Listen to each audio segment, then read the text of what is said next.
breaking news, John H. Glenn has died. Astronaut John Glenn, one of the original 7 Mercury astronauts, has passed. 95 years old, was he?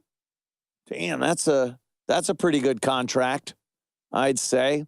95. A senator after that. He went up, I think, on one of the shuttle missions at some point when he was pretty old. I mean, the guy was right there at the beginning of the manned space program here in America. We were fighting against the Russians for supremacy in space. And there it is, yeah. A transcontinental flight speed record before being the first American to orbit the Earth in 62. 36 years later, at the age of 77, in 1998, becoming the oldest man in space as a member of the 7-astronaut crew of the Space Shuttle Discovery. Just an amazing career. Personal note, I attended John H. Glenn High School in Elwood. My high school named after John Glenn.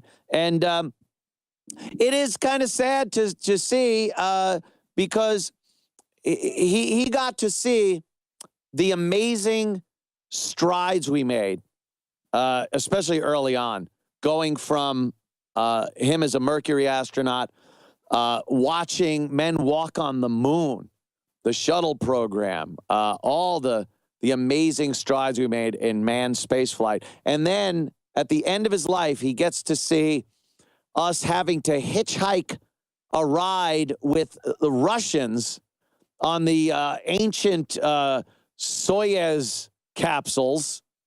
And it had to be a little disappointing for the man, for John Glenn, because he was just a pioneer. And in a time where it was just about, hey, we need to get this done.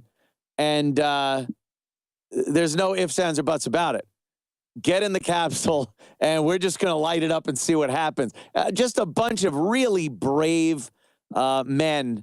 And I think some of the millennials and college students should look at some of these amazing men like John Glenn and like some of the people we saw at Pearl Harbor yesterday, honoring the soldiers that fought in World War II. I don't think there's enough of that appreciation of those people and what they did and the sacrifices they made and just the courage they had to do things to make this country great.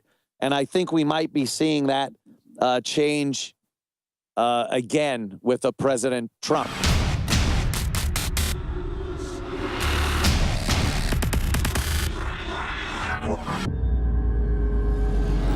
Our fellow info warriors across the United States and across the planet really love the Hillary for Prison 2016 shirts that we began to put out in 2015.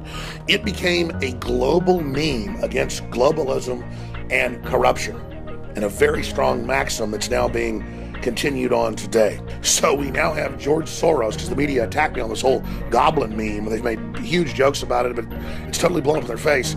We now have George Soros as a goblin on the back, and it says with a cross through him, an X like Ghostbusters, no Soros, him as a goblin. It says deport Soros on the bottom, and on the top it says InfoWars established 1996. So it is a limited edition, deport Soros on the back, Hillary for Prison on the front, right-hand shoulder, Infowars.com. It's powerful. Hope you get out to everybody you know. Infowarsstore.com or call 888-253-3139.